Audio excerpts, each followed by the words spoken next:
It's the Fellowship of the Geek Show, a weekly podcast about comics, the comic book industry, and other geek pop culture. Music courtesy of Manny the Martyr. And now, on with the show!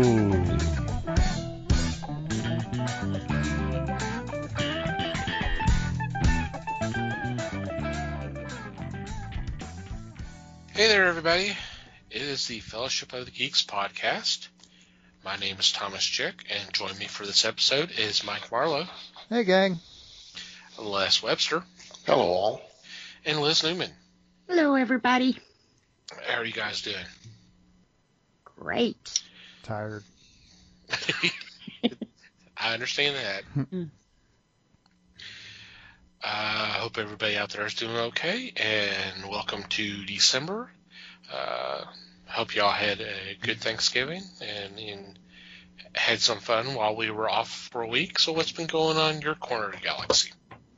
Well, Rant.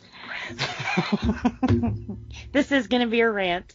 I finished watching Supernatural, and oh my God. I will say this is spoilers, so if you haven't seen it, just tune me out. Like you can, but, you know, just tune me out for a minute. Fast forward 3 or 4 minutes. Because I'm pissed. Maybe 20 minutes.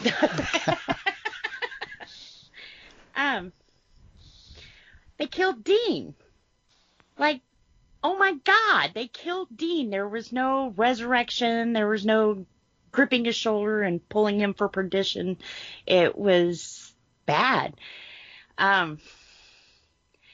Now, since then, during this, I saved the last, we found out 8 episodes for it to hit Netflix, because we wanted to binge watch it all at once. So I tuned everything out, blocked Supernatural for my computer so I couldn't see any spoilers or anything else. And I don't know, I guess I should have kind of been prepared for that. But Dean has died, I think they said 118 times on this show. Okay. One episode that racked up a lot of those, it was just like over and over and over, because it was like a Groundhog's kind of day. But there was always, it was bad. I mean, anytime he died, it was bad. You know, he was thrown in hell and, you know, fought the devil, and he's saved the world I don't know how many times, and a freaking rusty nail takes him out. Are you kidding me? Are you freaking kidding me? I could understand if the last scene they were fighting vampires. I could understand if he got bit and he bled to death, or he got his head cut off.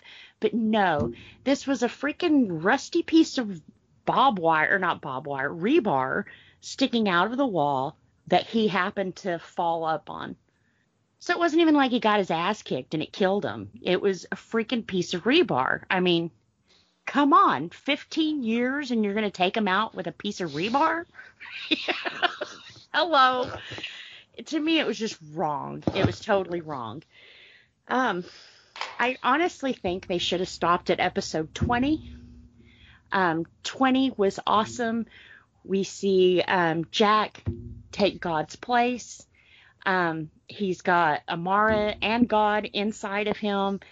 He became a kind God. He was going to be the one that wasn't going to be meddling in everybody's life, but kind of take a stand back approach. So I could understand why Jack wasn't there, you know, to help Dean from this freaking piece of rebar. But it kind of wrapped everything up. You know, it was a happy, the guys were free. They were finally writing their own story. They had free will. It wasn't God pulling the strings and making them dance, you know. So then you go on to episode 21, which I should have known. It was called Carry On, you know, because of their theme song and everything else. Before I even push play, Brandon looks at me and he goes, "Don't do it." Just don't do it. Walk away now. Right. We're good. That was good, you know. But I did it. And the only justice I can find to this is that Dean died doing what he loved. It was the hunt. It's always been the hunt for him. You know, even he pulled Sammy back into this, not, you know, so he's been doing this all of his life. So it makes sense that he died doing what he loved to do. But Jesus, piece of rebar, you know, it when he gets to heaven, it's not his dad or his mom there to meet him, which would make sense because he took on his dad's job, which we find out halfway, I guess 7.5 years into this, it was actually his mom's job the dad got pulled into. So neither one of them were there to meet him. Instead, it was Bobby. Now, Bobby was like a second father to them, but notice that. I said second father, not his first father, not the one that got him into hunting, not the one he continued to do it for justice or anything like that, but it was Bobby. So it was kind of like, okay. And then he was like, yeah, your parents live over the hill, and it was just a point. So it was like, okay, you know. He also said that Cass, who died also, that was very, very sad, that Cass was there with Jack, and they made heaven perfect, you know, which they did, because before, when you went to heaven, you know, when he went and, like, pulled Bobby out of heaven the first time, it was like you were in your favorite memory, and it played over and over and over. So it was your happiest moment in life, and that was the moment you got to live completely all the time in heaven. Well, they decided in this heaven, you know, Jack and Cass, that you no longer had to relive this memory. You could live. It was all open. People could talk to each other. You could live around each other. You could, you know, it was heaven, you know. But nobody was there. It was Bobby. So it was kind of like, okay. So we were kind of upset about that. But I did watch a video afterwards, after I unblocked everything, and it was all the guys talking. Due to COVID restrictions, they had to film the last couple of episodes. They only had a couple to go. And they were like, you know, it wouldn't have been fair to Jeffrey Dean Morgan, who has a wife and 2 kids, to ask him to quarantine himself for 2 weeks to shoot one scene. You know, maybe 5 minutes of a scene. And yeah, I could see that. But Cass was in the last 3 episodes. So apparently he had quarantined to shoot these episodes. Why wasn't he there? You know, Jack, the same thing. At least meeting Dean in heaven to tell him, good job. Or, you know, thank you. Look what we did. You know, nothing. So it was kind of... But Dean described it perfectly when he said episode 20 was like a season finale. You know, that's what you would expect to see on a season's finale. Episode 21 was the series finale. He was like, that's the ending. But they did say that they didn't want to completely hang their characters up, that it would be cool to come back maybe 5, 6, 7 years down the road and maybe, you know, throw another one out. And I had heard that HBO Max is totally on board with that, and they would love that. But they've also been talking about, no, I don't know how they would do this, but talking about the maybe some of the hunts we didn't see. Now, from the first episode to the last episode, these boys have aged. I mean, you can plainly see it. Jared Padalecki doesn't have that little baby face anymore. You know, Dean's got those little nice little handsome crow feet around his eyes and stuff. So they're not as young as they used to be. So I don't know how they would go back in time. But they kind of showed Sam's life without Dean in the ending of the show. You know, he got married, he had a kid, and he had a good life, you know. So I don't know how they would go back into that, you know, but it was kind of cool because it started off with the brothers and it ended with the brothers. So that part was cool. I could understand why they chose to go that route, but like I said, they definitely could have done things a little differently with Dean. Dean was a badass, and he should have went out in a badass way. That's kind of like you're surviving your car flipping 20 times down the highway to get out of the car and get hit by a truck. I mean, it just made no sense. So, yeah, as much as I cried over that, once you get to the ending and you see how they wrapped it up, it just pissed me off. It was like, really? 15 years and it ends with a piece of rebar. So I was not happy about that one. Not happy at all. So I don't know. That one was a shocker to me. And I guess in my little happy little pink world, I expected them to be fine and, like they had talked about, go to the beach and put their toes in the sand kind of thing. But they didn't give that to him. They gave it to Sam, but they didn't give it to Dean, which sucked. It really sucked. Not saying Sam didn't deserve a happy life, because both of them did. In 15 years, they've saved the world, 5 times? They deserve to be happy. They deserved their freedom. But it's kind of like they saved the world again, and then Dean dies. He didn't even get to live in the world that he saved, So it was very upsetting. Very, very upsetting. So if you watch the ending and you got a different opinion than I did, I'd be happy to hear it, because right now I'm just kind of pissed off. I'm just, But then Kripke did say that if he would have ended the series, he would have done it a whole lot differently, because he always thought of Supernatural as a horror show, and so they would have had a horror death. So I don't know, maybe that would have been a better ending than a comedic one like Rebar. Oh, man. But yeah, it was pretty bad. And then I guess I was also kind of upset, because here's a show that me and Brandon have watched for 15 years. Every Friday when Phil goes out of town, we sit down, we have pizza or Chinese food, whatever we're eating that night, and we watch Supernatural. So it's kind of like, damn, what do we do now? So it was kind of a double-edged sword on both. The show is ending, and now I've got to find another show or something else to connect with him with. So basically, you're looking for recommendations on a new show to latch on to. Yeah. See, we watch Mandalorian together, too. That's part of our Friday night thing. But Mandalorian hasn't really pulled us in the way that Supernatural did. So it's kind of, we're going to have to find something good. So I told him, I said, well, we could always start back at the first episode. It's a thought. It'd take you 15 years to get back through it, so, Right, But yeah, so it's kind of weird. But at least they did give us an ending.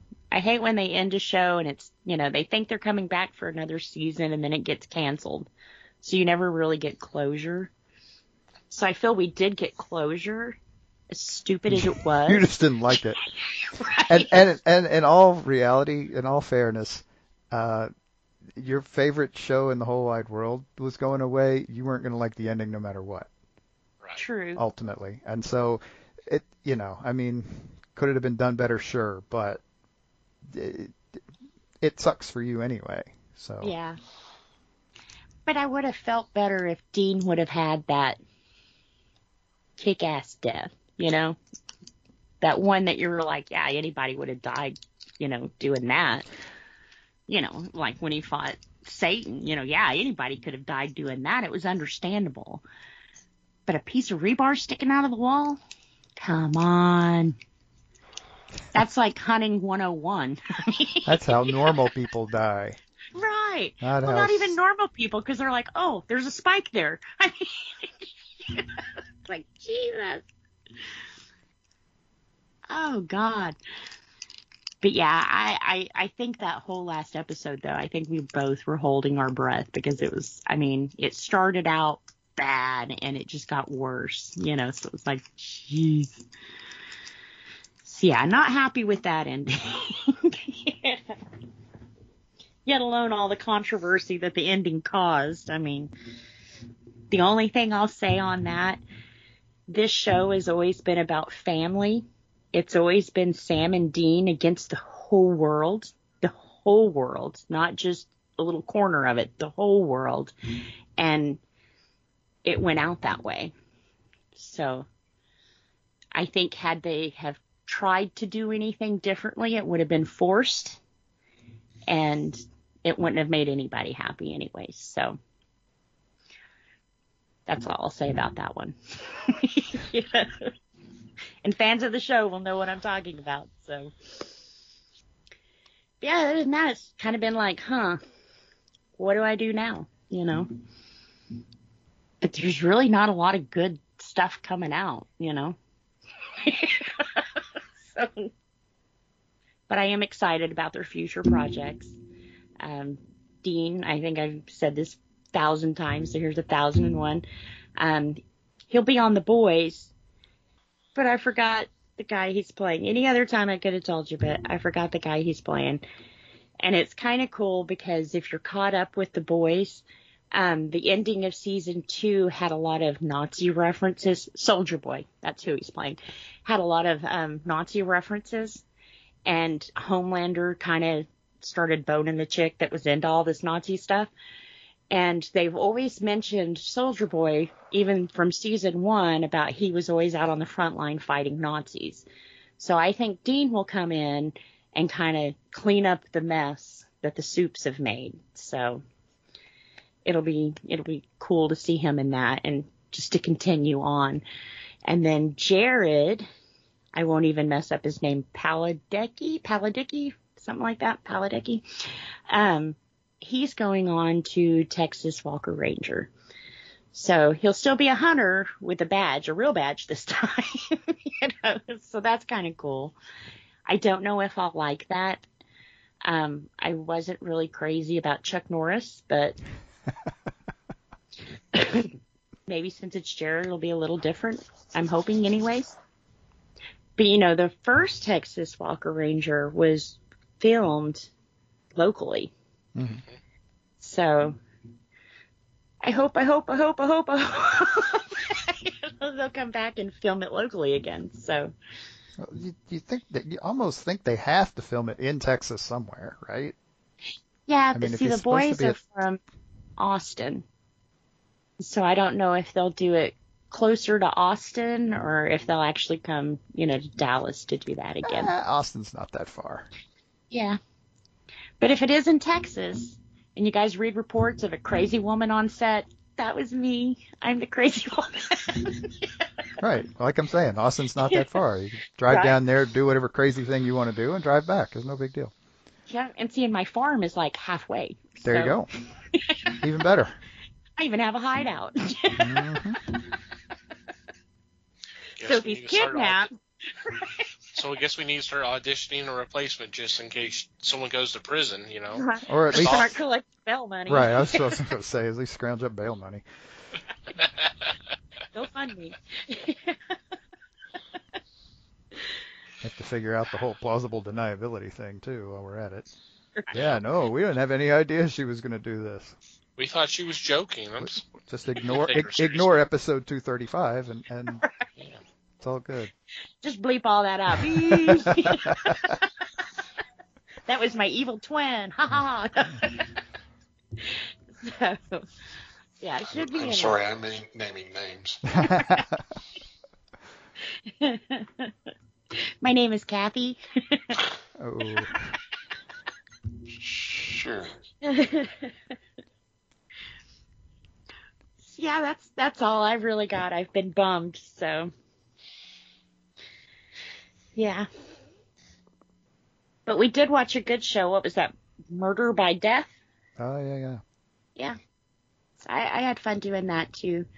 That's what I said. I needed something to laugh at, and that was pretty cool. That's a pretty good one to laugh at. Mm-hmm. Yep. Well, all right. Yeah, there's not really any topping that. So, Good night, everybody. I did not watch the season-ending finale of or the series ending of a show I've been watching for 15 years this week. So, yeah. Yeah, got a lot, huh? Not that much. No, I mean I watched some stuff. I actually plopped down and watched a couple of the classic albums episodes from Amazon Prime, and actually managed to land on a couple of interesting ones. The first one I watched was the one for "Catch a Fire" by the Wailers, which later obviously became better known as Bob Marley and the Wailers. Catch a Fire was their first kind of album, like commercially released album, because they didn't do that with reggae back then. That was I want to say it was '72, and what I found interesting and a little weird was how much effort they put into attempting to make reggae mainstream. So they were like, literally, they were altering. They were adding things to the recording and for the whole album, and they talked very openly about it. And the main reason they talked very openly about it was because Bob Marley was involved in the process, which was good. But yeah, the whole thing was that reggae was very much frowned upon, basically anywhere other than in Jamaica. And so it being Jamaica, there are strong British roots, but the UK they just weren't having it. They were just, nope, this is stupid, basically. And so what was the guy's name? The Island, what's it? Was the Island Records guy? I can't remember. Chris something. Took a very strong hand and worked with Bob Marley on basically attempting to not take away, like I said, not take away. They seem to be making a good point of not taking away from the reggae elements, but adding things that made it kind of fit the pop market a little better. So like I said, it was kind of a weird concept. It was something I was totally unfamiliar with, and so it was really interesting. If a little, it seemed like it seemed weird to me that they were screwing with it as much as they were, but I mean, the end result worked. It still sounded like reggae, and it still managed to get reasonably popular, although the first album wasn't all that popular. But as his career went on, he got more and more popular outside of Jamaica, so that was good. He's an icon, yeah. Right, in a lot of ways. Mm-hmm. In a lot of ways. Chris Blackwell, that was the guy. I mean, you see a picture of him and people know, even if they haven't ever heard his stuff, they're like, that's Bob Marley. Mm-hmm. Now, didn't he die of like an infected toe or something like crazy like that? It was cancer, but I mean, that's kind of where I don't remember if it was his toe or not, but yeah, it started off minor, and my understanding, I mean, and I didn't research this or anything, my understanding was it was basically his religious beliefs that kept him from getting treatment. Wow. And so, yeah, he died. He was like 36, something like that. Very young. malignant melanoma under the nail of a toe. Yep. There you go. It was a toe. I remember it was something crazy like that. There was something I had watched that went into like bizarre deaths, and he was one of them. Mm-hmm. Apparently, the doctors advised him to have the toe amputated, but he rejected that, citing religious beliefs. Yeah. Yep. And instead, the nail and the nail bed were removed, and a skin graft was taken from his thigh to cover that area. So there you go. Yep. Yep. Which is sad, because there's some great music. He was making some great music, and Yeah. it is sad to lose that. Yeah. See, I don't mean to get all political or religious here. I don't understand people like that. I mean, I grew up very, very religious, couldn't wear pants or makeup or anything like that. But God gave us a brain. I mean, He made doctors smart and gave us the things for medicine and thing. I don't understand how people can be like, well, it's against my religious belief. Well, you don't believe that's from God? How else do you think we find cures and that kind of thing? So it's kind of, I've never understood that. I've seen shows where they've let their babies and stuff die, and it's like, you stupid moron, I would do everything I could, and if it wasn't God's will, then so be it, but it's not going to be from the lack of me trying,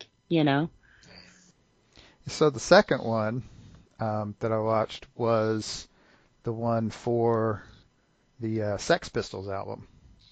So talk about your kind of polar opposite music. But and you say that, but you watch the one for Catch a Fire, and you'll see that that's not entirely true. But this one was interesting, and honestly, I kind of went into it thinking, okay, this is going to be interesting. This is going to be fun because there has to have been just a shitload of drama involved in this whole thing, right? Right? No, it really wasn't. It was surprisingly undramatic. I mean, it was volatile, but there was Johnny Rotten couldn't have been involved with that then. you wouldn't think, but apparently when he was 20 or whatever the hell he was, he wasn't quite. I mean, he was an instigator, but he at least, I guess, then had a purpose. I don't know what the difference is, but yeah, now he's just nuts. But Yeah. I mean, and has been for a long time. This is not new, but yeah, it was. And even, I mean, they're talking about this. I want to say it was in like '99 when this thing was made, and even then, the perspective he had wasn't completely gaga like he can be these days, I guess. And like he was occasionally back then. I mean, apparently this was an episodic thing. I don't know, but it was very weird. But yeah, I mean, Which album was it they were talking about? It was, well, there was only one. Oh, I guess so. When you take out the yeah, and it's easy to recordings, forget that there was really only the one studio album. There's been, I mean, it's kind of like the whole Jimi Hendrix thing where there was really only 3 studio albums, but good Lord, after he died, he put out a new album every year for 25 years. Yeah. And still doing it. Just from other stuff that got recorded and just remixing stuff but yeah, they really only recorded the one album. And then there was a crap load of live bootleg stuff that got released along the way. And when the more of an event that band became, even after it broke up. I mean, because it broke up immediately after the album came out. Yeah. I mean, it was this kind of, I mean, it was they lost Sid. Oh, no. You don't understand. Sid was the second bass player. They recorded the album with another guy who was in the band, who they fired and hired Sid to replace him. And then unplugged his bass. Well, it was just the show. He apparently wasn't that good a bass player, but that was. Or singer. Well, Johnny Rotten wasn't a great singer, or still isn't as far as I know, but he's still around, but wasn't a great singer to begin with. But yeah, but the album for the most part got recorded with the first guy, who actually was a musician and a good one. And what ended up being the reason the band broke up, well, I mean, other than Sid dying, was that without the first bass player, who damn it, I can't remember. I'm having trouble with names today. Apparently, I can't remember the guy's name. But apparently, the kind of back and forth between him and Johnny was essentially what made the band work. And they fired him. And so they didn't have that anymore. So it never worked well enough to get to a second album. Huh. So yeah, I mean it's simple, mundane musical stuff. Which is the reason why most of the stuff why it all fell apart. I mean, other than the fact that it was clearly going to anyway. But it wasn't the huge dramatic mess you would have expected, or at least not that I expected. So that one was really interesting in different ways. So as a fun parallel, or I don't know, they're actually kind of more perpendicular if you think about it. But yeah, they're both interesting episodes of the classic album series. So I think we kind of plug them at every opportunity we get, but definitely check them out. There's a buttload of them on Amazon Prime, and they're only usually an hour long, a little less even. Yeah. Like 50 minutes or so. So. And the name you were looking for was Glenn Matlock. Yeah, there you go. Yeah, he was the bass player for Sex Pistols when they started. I think people like me also confuse his solo work with the Sex Pistols. Kind of like the Morrissey deal. People don't realize that the Smiths didn't have, they had more than one album, of course, but a lot of Morrissey's solo work is often included with Smith's work. He was the Smiths, but. Right, so it's hard to distinguish between the two sometimes. Yeah. And yeah, he went on, Johnny Rotten went on and did several different projects Public on his Image own. Limited, Yeah, or something like that. He did, I don't even know how many albums with that group, and he did other stuff along the way, and yeah, so he's been active, and yeah, it's easy to forget that the Sex Pistols was really just his first album. See, I had a falling out with him when him and Robert Smith got into a fight at a pub, and it was like, oh, you hit my baby. That's what broke you? That's what broke me. All the crazy shit he's done, that's what broke you. Well, before, I was in the punk scene. That was awesome, the shit that he was doing. But Right. You hit Robert Smith, it's over. You're dead to me. Now that's saying something from a former goth, but anyway. Yeah. Right. But yeah, so that's kind of what I was doing along the way. Check that out. Do they go much into Sid, or? Not as much as you might think, no, because like I said, it was kind of all falling apart. The majority of it was the whole getting the album kind of together and the songs themselves. That's kind of what they do in that series is they're actually focusing on the music. And so, yeah, Sid, they show Sid and they talk about them firing Glenn and hiring Sid, but that's near the end. Yeah. And so once the album gets out, they kind of stop. They don't talk about any of the rest of it after that. That's cool. Yep. I'll have to check that one out. Yep. Wow, it sounds like I did nothing. Find that hard to believe. Which I sensibly did. No, I found a couple of movies on Tubi. One was just on a lark, and it was the co-ed and the zombie stoner. My kind of movie. I'm sorry, it's fairly modern. It's within the past few years. It hurt. It hurt to watch.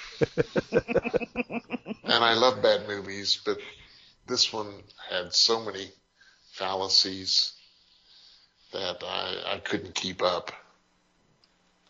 The other was a documentary with John Carradine talking about exploitation movies. Ooh. And in this hour and a half movie, they showed clips or trailers for about 40 movies, some of which I've seen, thanks to AGFA. Mm-hmm. I got to see things like Dr. Black and Mr. Hyde and Sweet Sugar, some others. But it was so much fun to watch these and start making a list of movies to go watch. Cool. And one of them, right toward the end, one of the big ones they talked about was Dolomite. Mm-hmm. And there is a sequel to Dolomite, and there is a third movie with the same actor. And he did the trailers. he was the voice on the trailers, and I'm going, you gotta be kidding me, to promote your own movies. You're doing these trailer voiceovers on trailers, and it was definitely one of the blaxploitation movies, and I was just rolling with laughter. So I was lucky enough to find those on Tubi. What was the second one called? I want to say Real Confessions, REEL. I think that's what the name of it was. But if you go and just look up John Carradine on Roku, you can find it. It'll be there. That's how I tracked it down. And I love John Carradine. I think he was one of the finest actors. And in this movie, two of his sons even appeared. David and Keith both appeared. Robert was not there, but just to see them do a quick little skit was fun. Yeah. And then they went back to the movies again, and you had film clips from was the Piranha Women of the Avocado Jungle. The Avocado Jungle? The Avocado Jungle, yes. With let me see if I can get some of these people. Adrienne Barbeau, Shannon Tweed, Bill Maher, no one else comes to mind. But you look at that and you go, really? And the Avocado Jungle is within the state of California. So, going, really? But they would take film clips from that and a couple of others and just mix them up, make them goofy looking. And you'd hear somebody say, meanwhile, the girls are trying to get out of the jungle. And this clip is just replayed and replayed and replayed. And it's goofy, but it's fun to watch. That's cool. So if you get the chance, try it. And he made a pretty talented family there, didn't he? Yes. He was the head of a group that has done buku stuff. Mm-hmm. Of course, he had done hundreds of movies, a lot of westerns too, and even TV appearances in westerns. Huh. So it's fun. It's cool. I'll have to check that one out too. Mm. Alrighty. For me, I actually picked up a book, and I've kind of talked about this on our Discord a little bit, that I've been enjoying. I've been enjoying a lot. It's so informative. As you guys may know, I am a fan of the Halloween movie franchise. And there's a book that came out back in October. It's actually a sequel. It's called Taking Shape 2. There was one that came out. The first one came out like last year.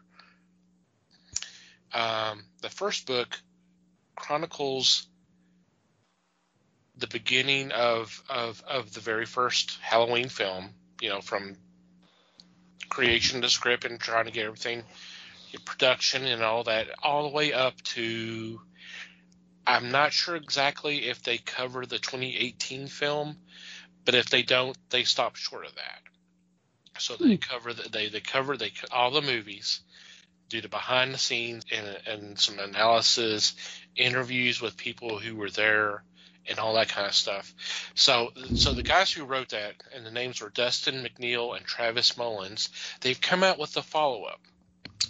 And it's called Taking Shape 2, The Lost Halloween Sequels. And according to this, there. God bless. Excuse me there. It must have been something I ate. Yeah. There were 24 scripts from after the third Halloween up to the 2018 Halloween film. There was 24 scripts that had been commissioned for possible sequels, possible prequels, possible reboots, and then the infamous Michael Myers versus Pinhead crossover, which never happened. This book covers all those scripts. And the thing that's very fascinating about this book is that not only do they tell you the story of the script, they kind of go in analysis a little bit, but there's also, just before they get into that particular script, they kind of tell you what is going on in the industry, what's going on with the franchise at that particular point in time. And then they end essentially the chapter. I guess you could say these are broken up by the script by each chapter, or each chapter is a script. There's basically a synopsis on why this film was not made, and it's really fascinating. When I first got this book, the first one I really wanted to read about was the original script for Halloween 5. Because in my opinion, that is the film that really fucked up the franchise. And when you read the story of the original script, you kind of find out what was going on at the time. When they were working on Halloween 4, or they were trying to get Halloween 4 off the ground and all that, they were making certain agreements with theater owners and other people, because this was basically being done without a studio and all this. This was Trancrest International doing this film. So they did it with the agreement that they had to make another Halloween film the following year. So we're talking in 85, they're planning to where it would be out by 88. They had to turn around and do another one and have it ready for release in 89. And it had to include Michael Myers. Those were the conditions that they had to adhere to do, so they can be able to do the fourth one. So that's the script was called Halloween 5: The Killer Inside Me, which was a nod to I forgot who wrote the book, but with the same title, but it influenced the script. And the story was, it picked up on the ending of 4, where Jamie Lloyd, who is the daughter of Laurie Strode, the Jamie Lee Curtis character, attacked her adopted mother. They picked up that storyline, which was completely, for the most part, abandoned with the final movie. And the script it was really playing around with the idea is she really killing people, or is this all just some stuff that's going on in her head, while Myers is definitely killing people. Even went so far as having her battle, confronting evil versions of herself that are telling her to kill.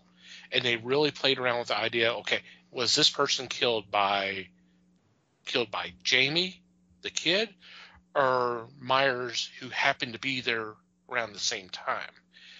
It was a really interesting, and it was like, oh God, that was it's so much better of a story. But that's not what they went with. They essentially went with what we got, which was horseshit. I'm sorry. I hate that. That's what you really think. I hate that. I really hate that film. It made no sense. But that's only one of 24 scripts that has gone into in a lot of detail of the story, how we got to that point, why it wasn't made, and then we moved on. Another one that I really wanted to see was actually going to be a sequel to Halloween Resurrection. Another one that I really, really hate, which everybody else hated too. So, hey, I'm in good company. This is, they call it Halloween Asylum 2005 because there was actually a 2004 version with the same title, but it was a different story.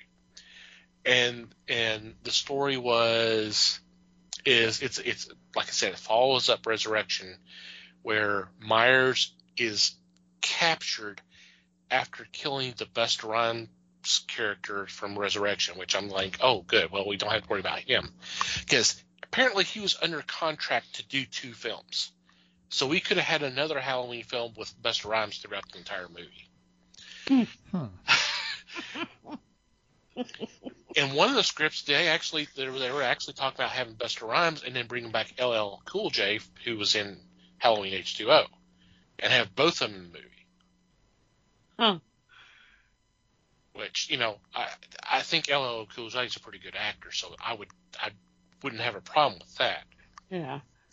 But the story is Busta Rhymes' character from Resurrection returns and is immediately killed off.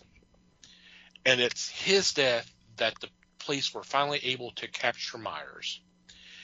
And apparently at some point, Smith's Grove has been converted into not only was it still a mental hospital, it was a maximum prison too. So he was taken to Smith's Grove. He had a trial. He was obviously convicted. He was going to be executed. The night of his execution, he escaped. And it basically, and the place comes to lockdown, and he's basically going around killing everybody that's in Smith's Grove. But and it sounds, you go, okay, whatever. But I was like, but the way it's described in the book, I'm like, that would have been an interesting movie. Because they brought back Leah Brackett, who was played by Charles Cyphers in the first Halloween and the second Halloween, and it was his daughter who was killed. So he's there to witness the execution if he didn't get a chance to kill him before then. So you have some familiar faces and all that. It was a really kind of interesting idea that they were playing around with, and it would have been a really interesting movie, but it didn't happen. And there's some bad ideas that were in here.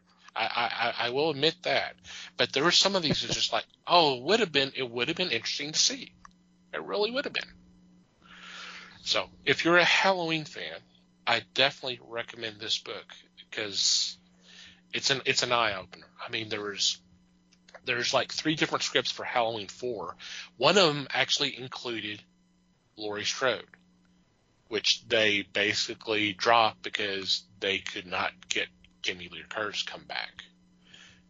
Because at this point, she was already very popular, doing dramas and comedies and all this. And they even mentioned at the time that they were working on this, she was doing A Fish Called Wanda, which, of course, that was another one that really kind of blew her up as a comedic actress.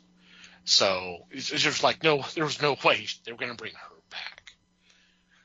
But yeah, it's really fascinating book, and it's almost 600 pages.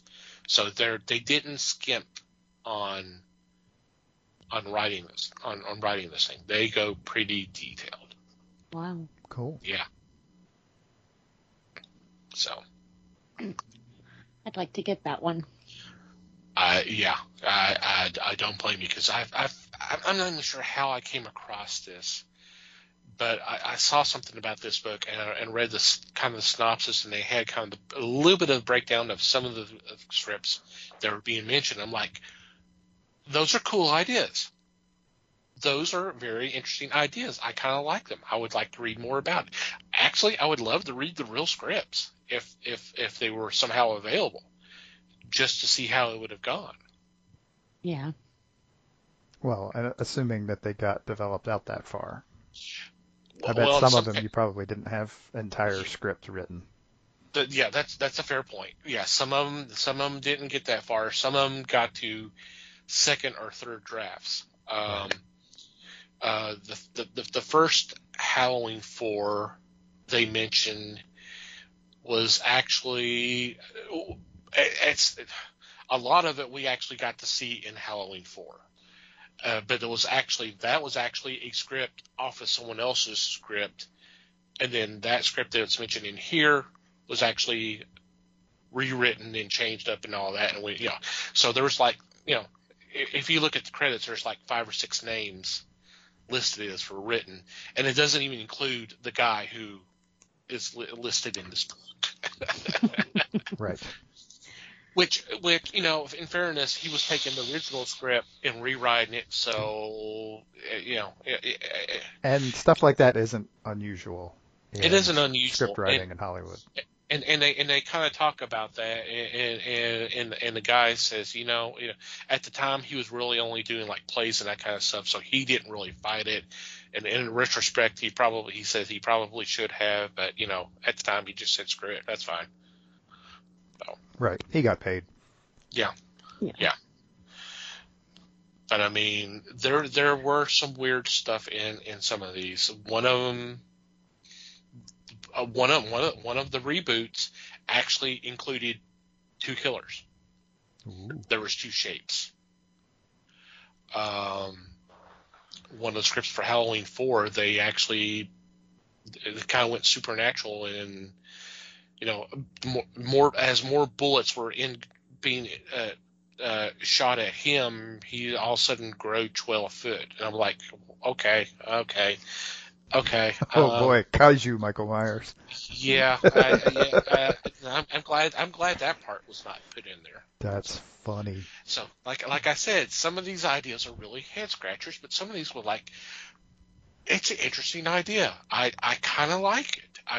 It would have been nice. It would have been cool to see. It may have fallen flat on its face, but you know what? At least it was something different. Hey, some of the ones that got made fell flat on its face, so, Oh, yeah. Yeah. Matter of fact, it talked about, oh, God, I can't, I think it talked about, I can't remember. There was one stat it was talking about, how, well, it talked about Halloween 4, how it was like number 1 for 2 weeks in a row, and that was an achievement that was never duplicated until the 2018 Halloween. Mm-hmm. So you're talking about how many films? Halloween 4 and Halloween 2018 is like 11. So you're talking about 7. There's 6 or 7 movies right there that couldn't even be number 1 for 2 weeks. Right. So yeah. I think by all discussion, you realize that I love this book. It's been hard to put down. And it's been such a good read. It's such fascinating, and it just kind of gives you a little bit of the process of how things are done in Hollywood. Not that we really want to see how the sausage is made, but it can be fascinating. Sometimes it can be horrible. So, but. Mm-hmm. So. Cool. Yeah. That's cool. All right. Before we get into this week's discussion, I do want to point out, I kind of mentioned it earlier, that we do have a Discord. We've had one going for several months now, that you are more than welcome to come join. There is an invitation on our front page, the website, www.thefellowshipofthegeeks.net. A lot of discussions, a lot of news items are being posted, a lot of fun stuff is being posted. We are currently doing a daily Christmas trivia question that just started up. It's been received pretty, well so far. It's good. Yeah. We've had a few movie nights. We're doing our meet and gabs in the voice channel, since we can't actually meet in public due to the current health pandemic situation. So by all means, come join us. If you're just a lurker, that's fine. But we invite you to join it or join our Discord and join in the conversation. We won't bite your head off. We value the input that we get from everybody else that's on the Discord. So please do that. Yeah. I don't think we've ever had any drama over there. So come on, guys, step it up. Oh, no. One of the few Discords that doesn't have drama in it. Hey. Right. Okay. Trying to go. Sorry. I said, speaking of drama. So for this week, we're kind of trying to get into the Christmas spirit, and we are going to be talking about a Christmas classic, which unfortunately you can no longer see on free TV, except for there will be one place, and we'll talk about that a little bit later. It is A Charlie Brown Christmas, and this debuted back in 1965 on CBS. I believe it was December 9th, so the anniversary will be coming up just after this episode drops. And one thing I found interesting, kind of reading up, doing a little research here, that this was commissioned by the Coca-Cola Company, and they were a sponsor as well. And I thought, okay, the fact that they commissioned it was interesting. An interesting point. Considering what it's about, yeah. That's the thing, because I mean, the whole premise is Charlie Brown is not in the Christmas spirit, and he talks about it being too commercialized, and it comes to you from a large corporation, right? Yes. So with that, let's talk a little bit about A Charlie Brown Christmas. Well, it is kind of funny, or I should say ironic, that a movie about being commercial, Christmas being too commercial, is now owned by Apple. I mean, kind of like the Coca-Cola fact you just threw out there. It's kind of this has been a staple of my household since I could remember. They usually played it one time on TV, and it was the night that everybody got together, and the whole family just sat down and watched this and Rudolph, and it's just a good night. I've always been a fan of Peanuts. When I rewatched it for this episode, I don't remember it being so short. As a kid, I guess because it was like a whole night thing that they did. They usually played the other Charlie Brown. Is it A Boy Named Charlie Brown, where they go to camp and do all the rafting and that kind of thing? So Race for Your Life, Charlie Brown, or something like that. Something like that. So it was always two of their cartoons together, along with, Frosty or whatever. So I think I just imagined it longer in my head, or I just haven't paid attention. I would definitely say if you don't own this one, buy it. The way that Apple kind of took over it this year, it sucks. I think that every child should know who Peanuts is, and not the Peanut remakes that they've been putting out and cranking out to the younger generation. This was the heart of Peanuts, coming from a Christian home. When Linus stood up and told him, well, I know what Christmas is, and he told the story of Christmas, it was kind of like, yeah, you tell him.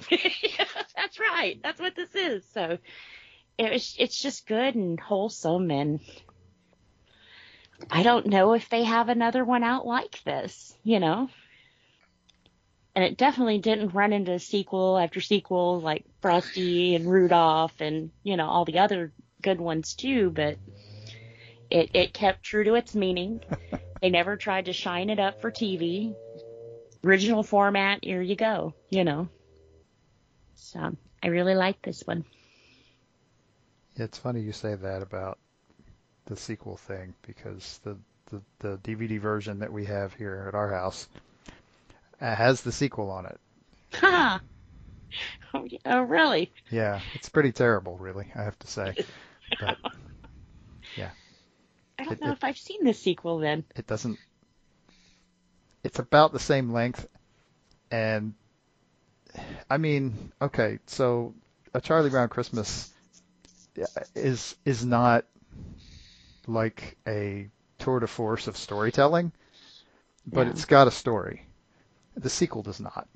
There is no story. It is just a string of things that happen around Christmas time, and there's not really I almost hate to use the word continuity anymore because we've all pretty much decided we hate that word. But there's by the time you get to the end, you've almost forgotten what the beginning was. Because there's just no. It's just a mishmash of stuff. And so, yeah, it's kind of terrible. But yeah, this one, I mean, yeah, I mean, I suspect the vast majority of people our age are going to be in the same boat where we've all watched this at Christmas time on TV with our families. And yeah, it's a nice little cartoon. I mean, and honestly, it won awards. So Yeah. despite the fact that the creators even thought it was going to flop, but. So yeah, it's up there. It's a really good one. It's a good one. It should definitely be experienced. Also, you have to think 1965. I won't say everybody was religious, but religion was, pretty top up there. So I could see why it was so popular, Sure. So, yeah. Well, it was just so wholesome. I mean, there was It really wasn't that far removed from the idyllic 50s. Yeah. And the way everybody seemed to want things to be in the 50s. And I mean, 65's not that far gone from it. So No. there's a lot of that cultural mindset is still there. Yeah. And I loved that little tree. It was so cute. How did that tree have any ferns on it? Yeah. Every time it was touched, it gave away. Right, it dropped needles at the drop of a hat. And when they decorated it at the end, did they add branches? Or... It sure looked like it. I was wondering. I was like, how did they, wait, what? Yeah. Or is it more of a beauty was in the eye of the beholder? That was the tree that Charlie Brown saw when they saw the little scraggly tree. Yeah, let's go with that. Yeah. Mm-hmm. Sure. There's, again, you get into the idealized version of whatever's happening, and that's what people want Christmas to be. And Yeah. so yeah, and the whole point I think was that maybe we were getting away from the reality of it all. We're getting more into the fantasy than the reality. And I think that's kind of the thing that this kind of yanks at is, okay, well, yeah, great, but yeah, this is what you want it to look like, but looks maybe aren't that important. And it's what's behind the looks that are important. Well, and there it was the love and friendship that was behind that. Mm-hmm. Yeah, I got choked up when Linus described the meaning of Christmas because in fact, when he started quoting the Bible, I was there with him. Yep. Because I remember doing that in Christmas plays for a century. Did you have a blankie too? Oh, hell no. I was going to say, you played Linus in the original play of it? No. I say I've been in a mini Christmas play. Many Christmas I bet you have. Yeah. Given your background. It's prerequisite as a preacher's kid that you can sing and act. Whether you can or not, you Right. still have to get out there and do it. Right. They still forced everybody, look at my kid. I was a cute kid, though, so. Oh, good. If we don't believe you, just ask you. Right. I had dimples and everything. It was cute. Me too. I kept them in a little box in the back of the fridge. Oh, wait, was that out loud? Sorry. Oops. And the meaning behind the cartoon still kind of rings true today. Even in the middle of a pandemic, it was crazy Black Friday. Crazy Black Friday. It was like everybody forgot. And I mean, it's not as crazy in past years, but it's pretty crazy. My daughter-in-law had mentioned, she was like, having a baby and all. Not everybody's going to get a lot of stuff for Christmas. It's like, that's fine. I don't want anything for Christmas. For me, it's never been materialistic stuff. I have my collectibles, but I buy that stuff my own. But I like the family and being around. And this year we have a grandbaby who can actually open gifts. So that's what Christmas should be about, know? Right. What you want for Christmas is for that grandbaby to have one hell of a Christmas. Yes. So, but I didn't go crazy and buy, because I also want to instill in her that it's not stuff, because come next Christmas, you think she's going to remember what you bought her, or that you elbowed somebody in the eye to get a Cabbage Patch doll? I'll say, I didn't realize it was that hard to get a sack of potatoes, but anyway. Right. Good point. But I think Charlie Brown was kind of at that point, too, that it's not stuff, Christmas is a celebration of something meaningful, and it should have never have been about stuff or who has the brightest house or, if you have a Christmas tree or not. Everybody needs to get off my back about that.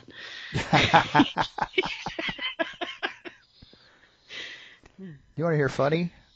Huh. I'll tell you funny. That sequel I was telling you about, the opening of that sequel to A Charlie Brown Christmas. After all of what we just talked about, the opening piece of the sequel is Charlie Brown out trying to sell stuff so he can make money to buy something for his girlfriend. Oh, man. I shit you not. But anyway. We didn't come here to pick on the sequel that I'm the only one who watched, apparently. But anyway. I have the DVD, but I just, when it got to that point, I was like, yeah, no, never You mind. knew better, right. See, I didn't have that luxury. If I've ever seen that sucker, it's been years. So, yeah, we just ended up watching that too. And I'm like, oh, God, this is hilarious. And I will fess up, the reason why I didn't watch that is I had watched, I think I talked about this before. I've got the box set where it's Great Pumpkin, Happy Thanksgiving, Charlie Brown, and the Charlie Brown Christmas special. I had watched the Thanksgiving and then realized there was another cartoon after it that was Thanksgiving themed. I had watched that one. I'm like, same deal, huh? Same deal. So I learned my lesson from there. So I can't say that I'm, so. Huh. So what's crazy is I think I have the DVD somewhere.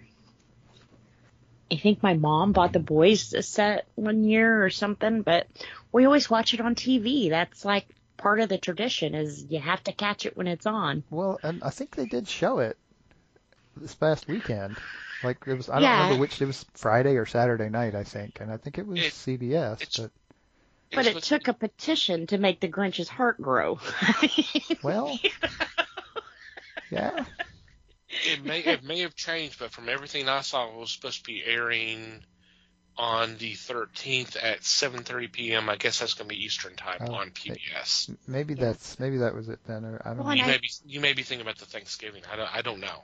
I know they were doing like Frosty and Rudolph and all of those. I think maybe I just thought it was in there too. Maybe it wasn't. Well, they are allowing this one to be played twice. This one, the Christmas special, has already played on PBS once, and they're on the 13th. They're doing it the second time. Okay. They played this one with the Thanksgiving special. I think like the week of Thanksgiving. Okay. So they did do it twice, but like I said, it took a petition for Apple to go, okay, maybe we are being greedy assholes, Oh, go figure. Yeah. Now, did it take a petition or did it take a really damn big check? Because I'm guessing. Probably both. Yeah, maybe. Well, PBS, I don't see PBS writing a Wow. check for that, you know. I mean, right. Fair enough. Not a huge one anyway. So maybe their Not heart grew just a little. not an Apple-sized check, that's for damn sure. Yeah. But 65, it should be one of those classics that you can't do that. You know, you can't just block it off to a certain percentage of subscribers or whatever. And as much as I've bought Netflix and Hulu, I'm not going to buy Apple TV for a cartoon. I don't know if that's what they were hoping for, or I don't know. But I think it kind of backfired on them.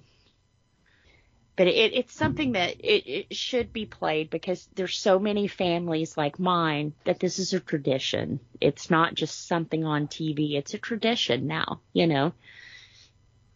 Try to catch it when you can, but yeah, I'm not happy with Apple. You guys can tell. Well, let's find something happier to talk about on this one. So this is the first Charlie Brown cartoon, essentially. I actually wasn't aware of that. I thought maybe there had been one or two before, but this was the first one. And This is the first one. Yeah. so this is the first time you're hearing that awesome Vince Guaraldi music, Oh God, yes. Oh yeah, which And is, seeing those fine dance steps. well, yeah, there's I that love too. the dance stuff. The little brown kid in the brown shirt, not the brown kid, the brown shirt kid, I Right. should have said, when he has his shoulder slump. I dated a guy who danced just like that. Wow. Yeah, it was bad. He probably ripped off this kid's dance moves. I mean, He, geez. he had to have. You know? And if he got excited, it was the Snoopy dance. Oh, we all did the Snoopy dance. I mean, come on. Not on purpose most of the time. Not on purpose, Usually it involved falling down the stairs, but yeah. Definitely a classic. Now, after a certain period of time, like Alice in Wonderland, she's like free. What's the word I'm looking for? They archive it, and it's like free domain, pretty much. Public domain. Yeah. Shouldn't this be thrown over into that, to where If somebody people keeps, like you can, the owner has a certain amount of time to renew the Okay. copyright, and more than likely that's what's happened. Is somebody has continued. I mean, Charles Schultz only passed away a couple of years ago, right? Right. And Yeah. so he probably was holding on to it, and so it still may be some time before it goes into the public domain.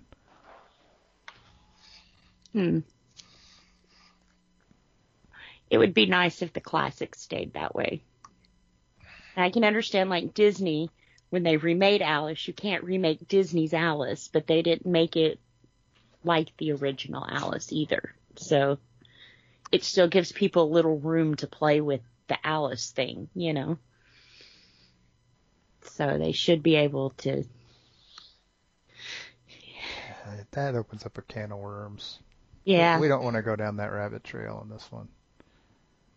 I'd rather them redo something that they can, you know, whatever, and leave this one alone. Right. I mean, make another story is the deal. Yeah. Use a different set of, make up some new characters. I mean, admittedly, you're not going to have that instant audience because of that, but guess what? I mean, if they're good enough, if you do your job, you'll make characters that people will find endearing anyway, and you'll build your own thing as opposed to just trying to cash in on somebody else's. Well, Like I there's said, a lot of Christmas cartoons that have done that. I said I didn't want to go down the rabbit hole, and then I did anyway. Yep.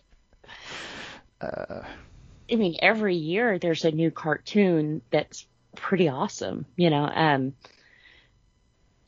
I forget the two little elves now,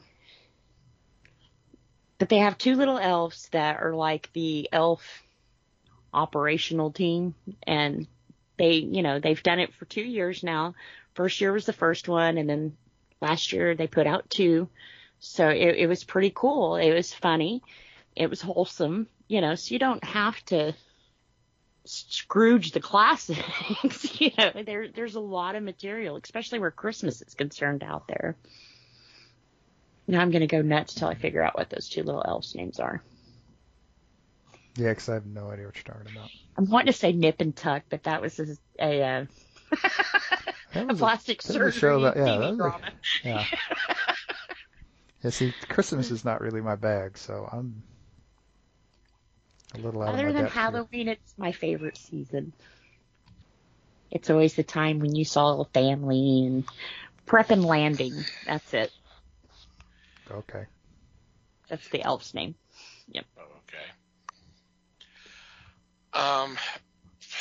My problem nowadays with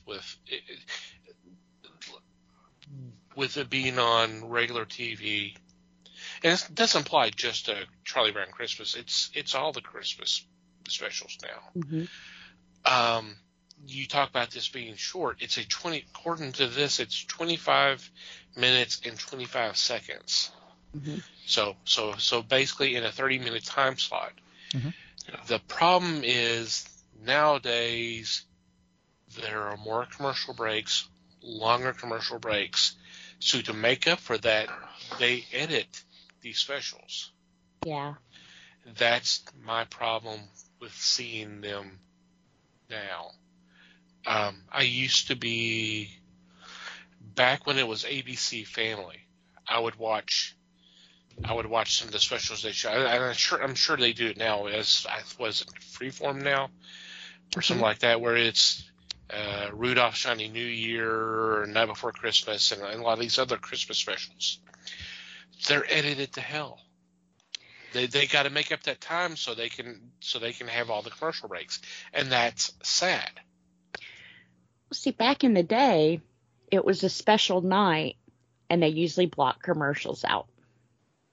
I know nowadays they don't want to give up that advertising, but that was another thing that kind of made it special, is you didn't have to sit there and watch the cartoons and stuff, Well, I seem to maybe I'm just remembering it wrong, but it just seemed to me when I watched them as a kid that was, I mean, Christmas time is about the only time of the year where you see commercials for toys at night. And it would be during these Christmas specials, because the family's all together. So little Billy and little Susie says, "Oh, I want that. That's what I want for Christmas." It makes sense, but it just but just nowadays the Christmas the commercial breaks are longer, and there's more of them. So to make up for that, they'll cut seconds here and seconds there, so they can still fill up that 30-minute break. Because I know there's been times I would watch some of those specials, and I know something was missed, because some of them, the edits were not clean at all. You could tell something was cut, and it couldn't have been edited for content, because these are Christmas specials. Now, do you know what they did last year after they played this? What? They totally fucked up. Imagine you've got your kids all sitting on the floor watching Charlie Brown's Christmas, and the movie, they're playing the credits, and it cuts off the credits and goes right immediately into Scandal, and she's naked in a pool. Nice. Yeah. Thank you, was ABC. Bad. It was really bad. And people are like, well, you should monitor what your kids watch. Well, at that point, you couldn't. You were just finishing the movie, because, sometimes when they're playing the credit, they throw up the box on the bottom of the screen and start playing the next show, or showing the credits for the next show. So they just cut it, and they immediately went into it. It was like, oh my God. Someone fell asleep at the wheel. That is awesome. Yeah. I'm sure little Billy thought so. Mommy, what's that? I mean, Olivia was beautiful. Impossible. That's what that is. Mommy, where did her bathing suit go? So, I mean, it's still well, I don't know what they call it, not public TV, but it wasn't cable. Right. So, it was broadcast. I mean, yeah. So it was soft porn, not full core porn. well, it's the kind of stuff you can get away with normally at 8 9 o'clock at night. 9 p.m. Eastern time, right? Right. They have Yeah. standards for that sort of thing, but that fit that particular standard just fine, really. Yeah, Just not the It one was- before it. it was pretty bad. And I had to agree with parents who were upset. I mean, I didn't have any little kids at that point, but it was like, man, ooh, It wasn't smart. No. no. I've been there before. Do you guys remember when you had to put your TV on channel 3 for the VCR to work? Mm-hmm. Well, channel 3 on cable is Cinemax. So if your kid's watching Barney and it shuts off at 11 o'clock at night or whatever, it goes right into porn. Put your damn kid to bed before 11 o'clock at night. That's what you're supposed to do. Well, What channel I is know- this? Right, used to be 3. Which I guess they caught on to that because then they made it to where you could flip to either 3 or 4, But yeah. Or if you just leave it running and they go to sleep while it's on. It was a shocker, I'll tell you that. And at first it's like, did you put this in? Where the hell did you get this? Well, if you're not paying for Cinemax, all you get is the squiggly line thing and the Where you can So. squint real hard and kind of make it. uh-huh. I mean, I don't know. If you say so. I don't know. Yeah. Oh, wow.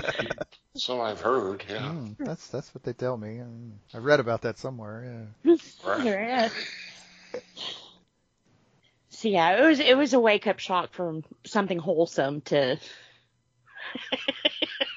To not right plot real quick. to something intentionally racy Yeah. because you're trying to put butts in seats. No, she was in a pool. This is too much information.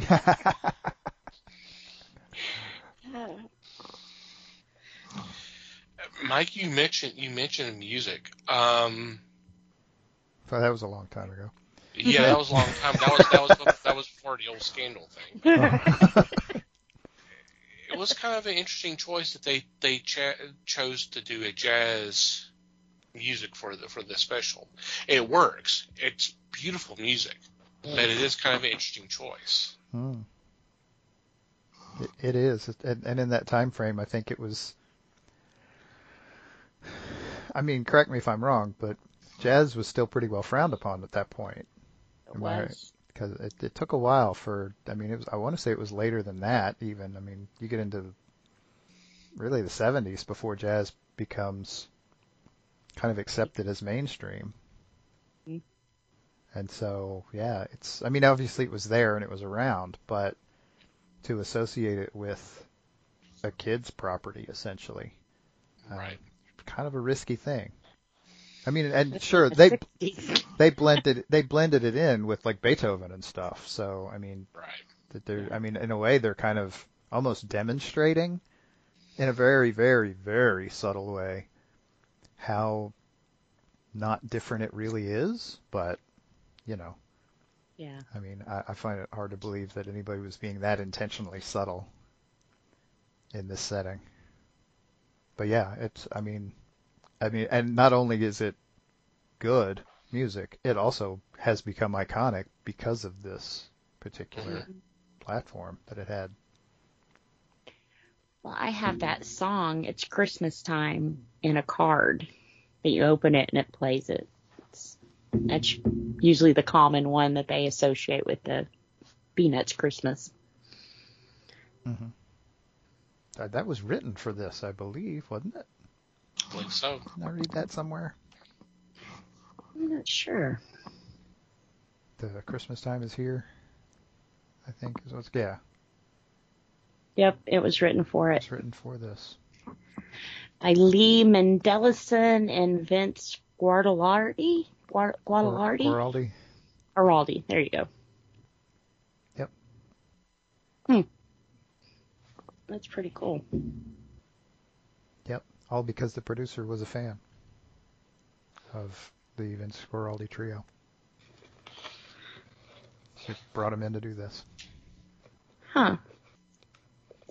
Now, did it win any awards, or? The music itself? Don't they do that? Isn't there a category for that? There is, but who knows? I saw something saying it won, that the short won an Emmy and another one. Where was that? An Emmy and a Peabody Award.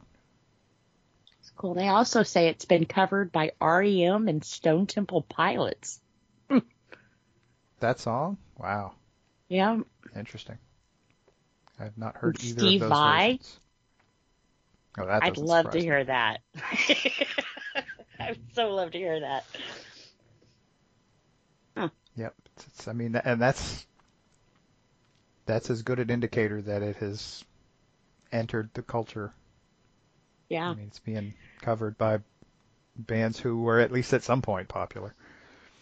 Yeah. Whether they were when they recorded the Christmas song or not is probably up for debate, but In all different kinds, too. Leanne Rimes has covered it. That's country. You have REM and Stone Temple Pilots, which was rock. Mel Torme, who was, would you say, crooner? Is that he's a genre there? There's probably a better name for it, but I can't think of it off the top of my head. And Chicago. Mm-hmm. On one of their Christmas albums. Yeah. In 1998. Don't get me started. Damn, I was kind of hoping to there. All I'll say is one of the founding members said they were going to stop doing live albums and Christmas albums, and then a year later they came out with another Christmas album. I'm like, someone's full of shit. Oh, that would have, what would have made that even better was if it had been a live Christmas album. That would have been funny. That would have been hilarious. I would have suspected that whoever said that did it on purpose just to screw with people. It was Lamb. See if they were paying attention. Oh, and I can almost see Bobby Lamb doing it too. Yeah. That would be funny as hell. Here's something that's interesting. The special was completed 10 days shy of its national broadcast premiere, and everybody believed it was going to be horrible. I wonder why. I mean, it's a cute story, and of course the animation was good. Well, I think it's kind of not what people are used to when they're going to an animated show. Right. I think it's not comedy, honestly. No, it had its moments. Right. It says when this was shown, the special was shown to the executives in New York, their complaints included the show's slow pace, the music not fitting, and the animation was too simple. I quote, I really believe if it hadn't been scheduled for the following week, there was no way they were going to broadcast that show, Mendelsohn later said. Right, he's the producer. He's one of the producers. Yeah. What do you mean simple animation? I mean, have you seen the damn comic strip? Because it really does a really nice job of looking like the comic strip. It does. If what you guys were saying that this was the first Peanuts cartoon, maybe that's why they thought it was too simple, from taking it straight from the comic strip to animating it. I guess comparing it to other animated shows, but which is the Flintstones at this point, right? Okay, which is a lot more. It's a lot more colorful. There's a lot more stuff on the screen at any given time, right? For sure, but I mean, part of the problem is that it's winter and there's snow on the ground, which makes it easy to animate. Because everything's white, and that's great. That's just smart on their part, but yeah. But one of the animators, Ed Levitt, was more positive regarding the special, telling him, Melendez, which was one of the other producers, that it was, quote, the best special he'll ever make. The show is going to run for 100 years. Pretty good prediction, really. Yeah. Because here we are 55 years later. We're halfway there. Yeah. Yeah. Still going. So, Les, was this part of your traditions too, or? Kind of, sort of. Of course, this came out when I was 15. So I tuned in the first time. I enjoyed it. Yeah. It was very interesting. Very good way to move it. And seeing it again recently, I forgot how hardy these children were, because Charlie leaves the group with the tree and they follow him. And Charlie's the only one with a coat. But he's the blockhead. So Right. He's the dumb one. Uh-huh. But this became an annual for us, just like the Wizard of Oz, which was shown there near Christmas on CBS every year. So you got the double whammy there. Yeah. But it's a good show. Still, it holds up. And You're still a fan of Peanuts, aren't you? Not anymore. Okay. The Schultz died in 2000, so it's coming up pretty close to the end of his. Well, his family can renew the rights on it, and just like for better or worse, comic strip. That's still running, but that's due to the family, because she's gone too. Yeah. Lynn, I don't remember her last name. Oh, yeah. But Now, when did Peanuts first come out? Does anyone know that, or? Peanuts This was says- originally called Little Folks, and it was in June of 47. 47. But Peanuts came to be later, and This says 1950. yeah. So, yeah. So at 15 years, they had a pretty good fan base to push this on animation. Yes. Yeah, it was pretty popular. See, I have the book. It's probably about half the size of a normal book. And it has this in there, and it's real old. But I don't remember when they put those out. But I put it up every year with my Christmas tree, and now I just need the Christmas tree, the little Christmas tree. This sad little Christmas tree. Sad little Christmas tree. That you can slap way too many decorations on, and it looks like a perfect Christmas tree. Perfect, yep. I think it even It's grew. magic. Yep. And you can take the first place ribbon and put it on there too. There you go. It was the magic of Christmas. Yeah, we'll go with that. But, kind of neat with going back to the Christian roots of it. I thought it was kind of neat the way they pulled in that he followed the light from the east to the Christmas tree lot. You almost expected the three wise men to be standing there. Yeah, you almost want to see like three of the dads from the thing just sort of standing out there smoking cigarettes or something. Right, Just get your tree. right, just as a little side thing. So you think they sold him that tree? Or I was like, you just take it, kid. Hey, they had it out there. It was on display. Obviously, they Yeah, it wanted was. something for it. I don't know what money he was going to buy it with, but anyway. The money he sold his stuff for. Now, that was He the said, next "Screw one. the girlfriend. That was the next year. I'm going to get her this tree." Was it the little red-headed girl? Oh, she had a name and everything. I don't remember what it was off the top of my head, but Now, did the little red-headed girl ever have a name in those? I don't think so. I don't think so. I think they just kept calling her the little redhead girl. Little redhead girl. That made sure that Schultz didn't have to remember it either. Mm-hmm. oh well, there's the problem. I just found it. It's Christmas Time Again. Charlie Brown was the name of it, and it was done in 1992. So that's why it doesn't make sense. Is because Okay. it was made 30 years later.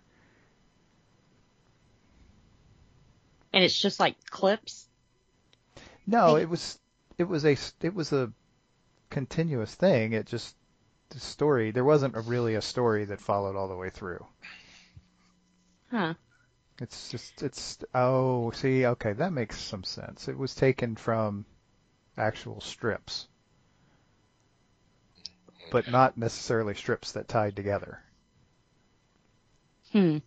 And the whole thing wasn't any longer than the first one. But yeah, I mean, there were only a few more ever made after this.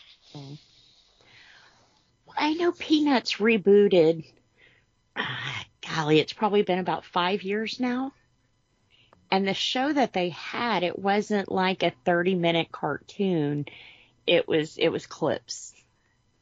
I guess it didn't, maybe from the comic strips, but it was just little, Mm-hmm. Well, and I think that was not unusual for the other. I hesitate to use the word specials, but I guess that's basically what they were. So I think that wasn't totally unusual, but it was just really jarring after watching the first one, which kind of had a story of its own. Yeah.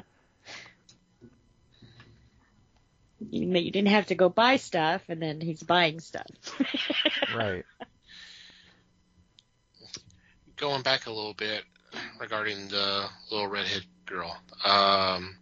The 1967 Peanuts animated TV special, You're in Love, Charlie Brown, revolved entirely around Charlie Brown's obsession with the little red-haired girl. After several failed attempts at making conversation with her on the last 2 days of school, she stuffs a note into Charlie Brown's hands as students rush past him to board the school bus. Thinking he has ruined his final chance at meeting her, he reads the letter, which affectionately states, "I like you, Charlie Brown," signed the little red-haired girl. Aww. Ecstatic, Charlie Brown skips his way home, realizing he had triumphed against what he considered all odds. Throughout the entirety of You're in Love, Charlie Brown, the little redhead girl is not seen once. The little redhead girl returns in the 1977 special, It's Your First Kiss, Charlie Brown, making her first ever on-screen appearance. Linus tells Charlie Brown that her name is Heather, and that she is the homecoming queen. Huh. So there you go. Her name was Heather. Mm-hmm. Okay, funny addendum to that. Mm-hmm. In the It's Christmas Time Again, Charlie Brown, Mm-hmm. it was not the little redhead girl. Apparently that was a storyline that wrapped up at some point, and so later on in the 90s, he had another girlfriend named Peggy Jean, and that's who was in this cartoon. Huh. Okay. So I don't know. That horn dog. Seriously, I mean, He just damn, made his way around all of he's them. all over town, isn't he? In the 2021 version, Heather comes after Peggy Sue. Peggy Jean. Peggy Jean. Yep. Oh, and this is cute. With a chainsaw. Okay. The inspiration for the little redhead girl. A former co-worker, Donna Mae Wold, WOLD, was Schultz's inspiration for the character. A 1947 high school graduate, she was born Donna Mae Johnson, but her married name's Wool. Johnson was working in the accounting department at the Art Instruction Incorporated, a correspondence school where Schultz worked. Johnson and Schultz eventually became romantically involved and dated for 3 years. But in 1950, when Schultz proposed to her, she turned him down, saying she was already engaged. Aww. Schultz was devastated, but he and Donna remained friends for the rest of his life. Said Schultz of the relationship, I can think of no more emotionally damaging loss than to be turned down by someone whom you love very much. A person not only turns you down, but almost immediately will marry the victor. What a bitter blow that is. Man. That is sad. Mm. Sorry to bring it down, but I thought that was kind of interesting. Now I'm crying. Mm. Now I don't like the little redheaded girl. No kidding. Now we need to make the sequel he- where Peggy Jean comes after the little red-haired girl with a chainsaw. Breaking his heart. But a great special. And as we've already said, if you do not want to get Apple Plus to watch this, it will be shown on your local PBS station December 13th, 7:30 Eastern Time. So you may want to check your listings to make sure when it's going to be on in your time. And to make sure of course, nothing racy's going to come on afterwards. Jeez. that would be interesting since it's PBS. Hey, Yeah. I've seen some stuff on PBS. I'm just saying. Right. This is where we got Monty Python from. Come on. Yeah, but it wasn't at 6:30 in the afternoon. No, it was not. It was at midnight, Yeah. 11 p.m. at the earliest.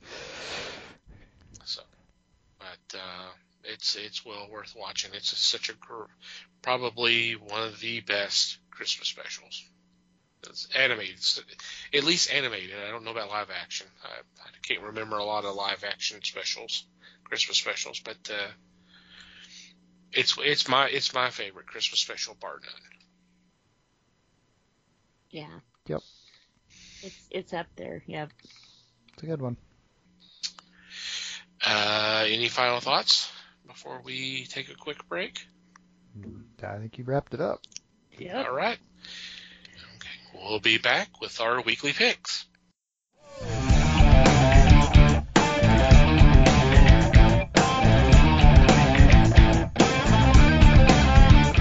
And we're back. It's time for our weekly picks. And leading off this week is Mike.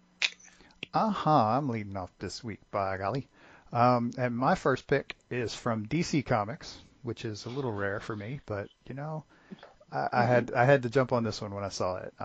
This is a graphic novel, I guess, called Archimaniacs. And this is by Art Baltazar and Franco. If you're not familiar with those guys, they have brought us lots of wonderful books, not the least of which would be Tiny Titans, for example. And these are younger versions of the usual DC crowd.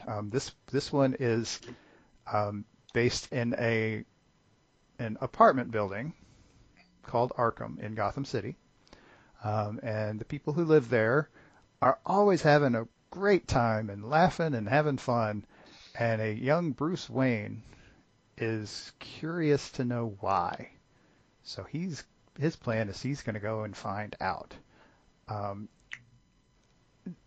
These guys' books are an absolute blast. They are, generally speaking, they are aimed at the younger crowd, and they are a great way to kind of introduce the usual DC crew to that younger crowd, and their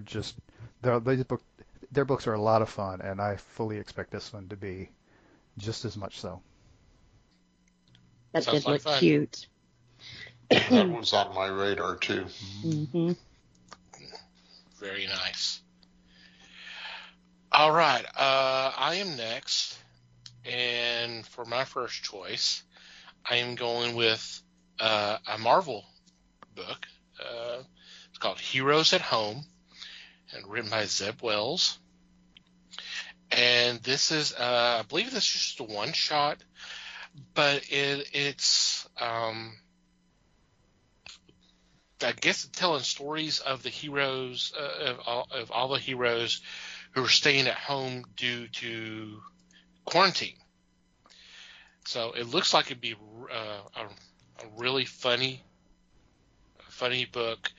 Like I said, I think this is just a one shot, but I definitely like the art, and I kind of like the concept, and it should be a lot of fun. Yep, Cool. cool. That was looking good. Mm-hmm. Alrighty, Les, you're next. My first choice comes from IDW. It is Scarenthood #2. I read the first issue, thoroughly enjoyed it.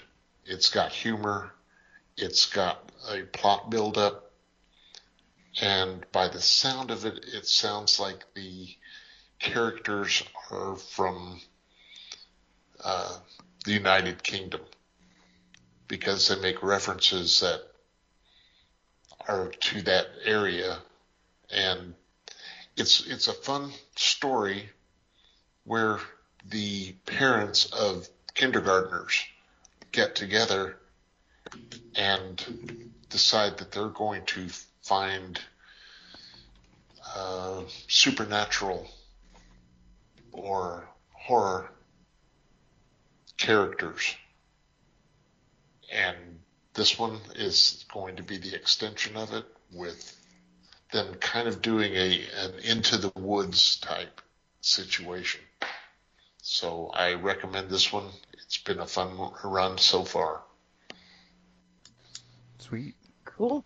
Nice. Alrighty, Liz. All right. For my first pick, I'm going with one from Scout Comics. It's called Sam and Its Talking Gun.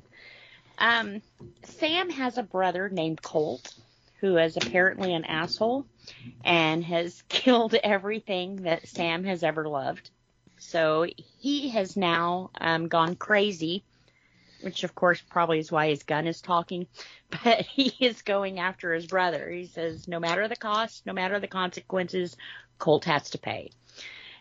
I didn't notice this, but I have to mention this now that I've been staring at this picture for so long. The gun that he's using is kind of weird. It looks like it's supposed to be a revolver, but it has a slide top on it, which is usually for handguns. So I'm kind of curious about this gun he's using, because it's kind of driving me crazy now. Well, read the book and maybe it'll explain. Exactly. Maybe I can get a better picture of this. But it would be cool if it was a Colt. So this one definitely sounds pretty neat. It kind of reminded me of like a Spencer and Locke kind of thing, where the imagination has gone wild. So I'm curious to see where this goes. Awesome. Nice. Yeah. Alrighty, Mike, you are up again. Okie dokie. My second pick is from Rebellion 2000 AD, because they're kind of the same thing. But this is a paperback version or edition of Face Ache, which is a collection of stories about a boy named Rippy. Man, I'm going to mess every word up. A boy named Ricky Rubberneck, who has a very flexible face. He can scrunch his face up into anything he wants. Like he can make his face look like other people's faces, or he can make all kinds of horrible, nasty faces. And so these are his adventures, and this just sounds like just all kinds of weird fun. It does. Yeah, it should be great. Mm-hmm. I like the premise. That's definitely different. Yep. Which is always a good thing. Yep. Mm-hmm. Okay, for my second pick, it's from Aftershock Comics. It's called Piecemeal, and this is a one-shot. It's written by Cullen Bunn, with art by Seisman Kudransky. And it's a story about 5 high school kids who go into I guess it's a haunted house. They call the synopsis reference it as a nightmare house. But they see a lot of weird shit in this house, but nothing compares to them being stalked by a killer who is apparently his intention is building a new body, piece by piece. Okay. Interesting. Cool. Yeah. And of course, this is Cullen Bunn, so it's gonna be good. Mm-hmm. Sweet. Alrighty, Les, you're next. My second choice comes from DC, and this is an omnibus of Deadman. Deadman was a character that DC presented in 1967. Boston Brand was a aerialist who was murdered while on the high wire.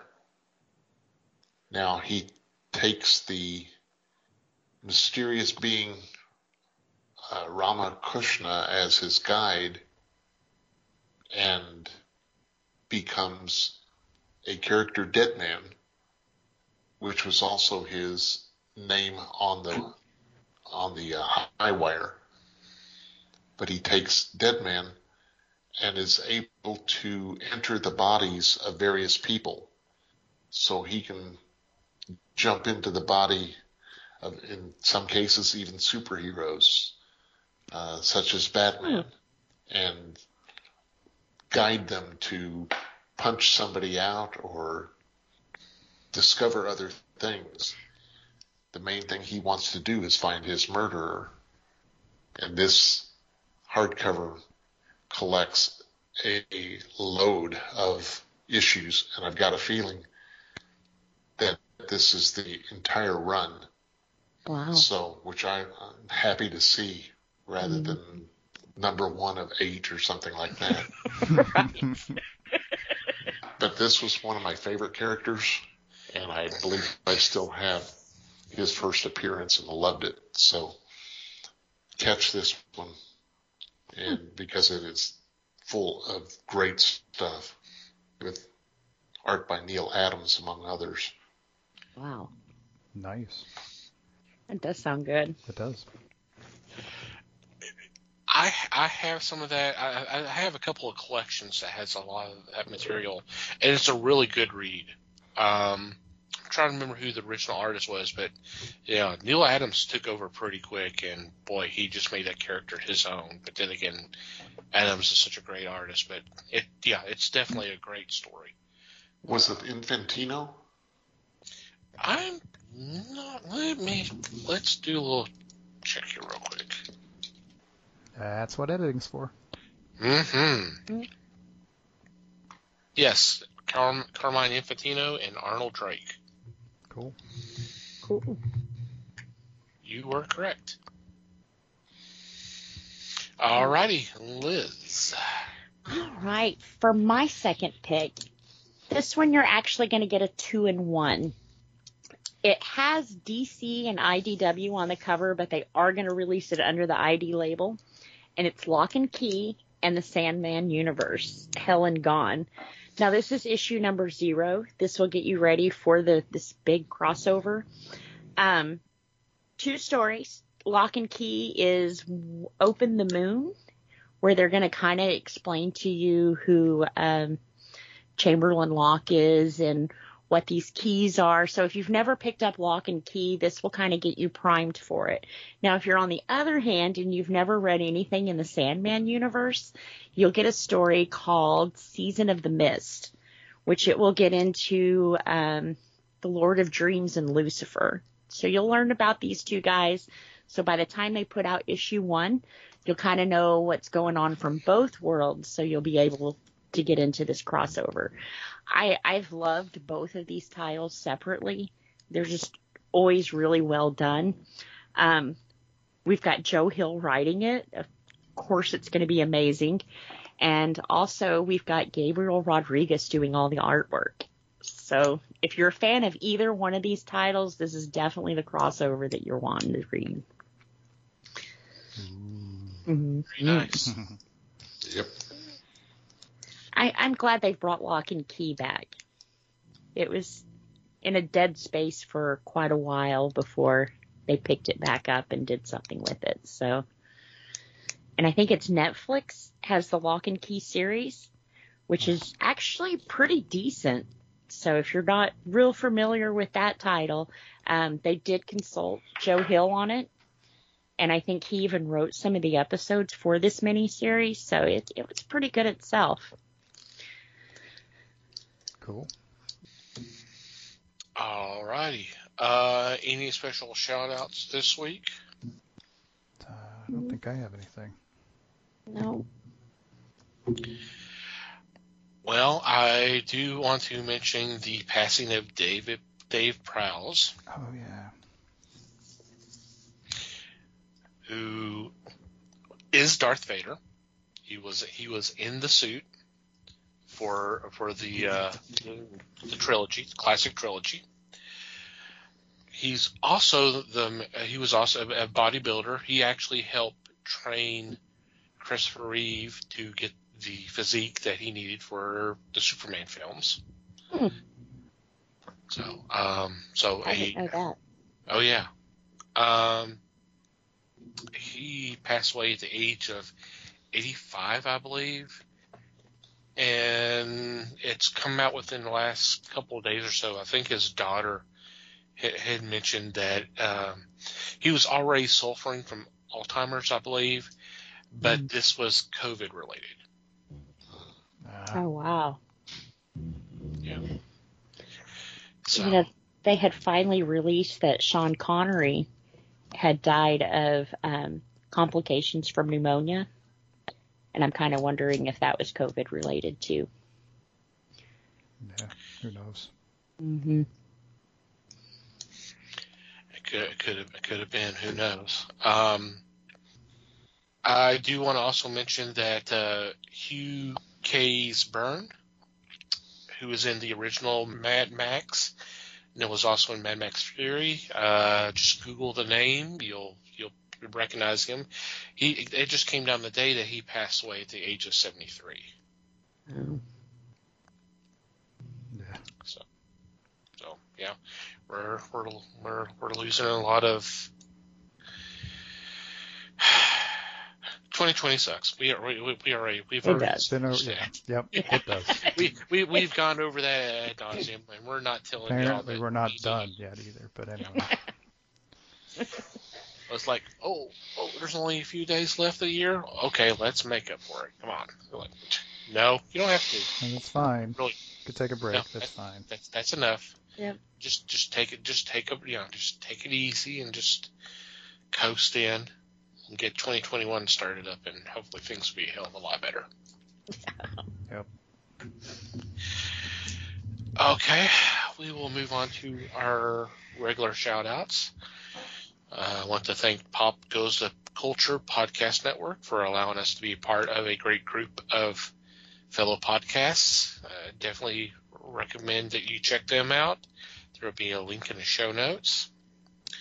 We also want you all to check out the fine men and women who make up Podern Family on Twitter, who've been so gracious as to retweet our links and promote the fellowship.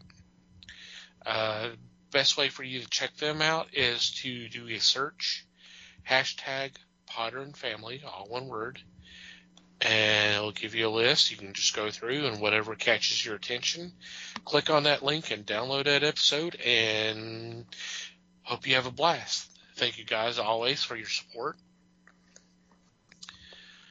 Also want to thank Manny the Martyr for supplying the music to our podcast. I'll have a link in the show notes where you can check out their music. Thank you guys as always. And finally, dear listener, thank you. Thank you for downloading today's episode. Thank you for your support as always. We value your feedback. If you have a comment, question, suggestion, complaint, observation, what have you, we would love to hear from you. There are several ways you can reach out to us. Our email address is email@thefellowshipofthegeeks.net, or you can go to the website and go to the About Us page, and there's a contact form that you can fill out there. We've already told you about our Discord. You can feel free to join our Discord, and you can message that way and check out all the fun and great discussion we have on there. We also have a Facebook page. Feel free to follow us there. And I've already mentioned that we are on Twitter @FellowshipGeeks. Feel free to join us there. If you like to follow our personal Twitter accounts, Mike can be found @MikeyGeek. Liz can be found @LN_geek. And I can be found @TomTCGeek. And from wherever you download our episodes, it would be greatly appreciated if you would rate and review our show. Thank you very much. Anything else before we say goodbye? Just thanks, everybody. Thanks, everybody. Appreciate you listening. Thanks for listening, everybody. We do appreciate your sports, as always. And until next time, geek on, my friends.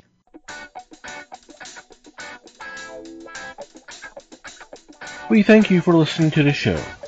Comments, suggestions, and questions can be sent to email@thefellowshipofthegeeks.net. You can follow us on Facebook @The Fellowship of the Geeks and on Twitter @FellowshipGeeks. Until next time,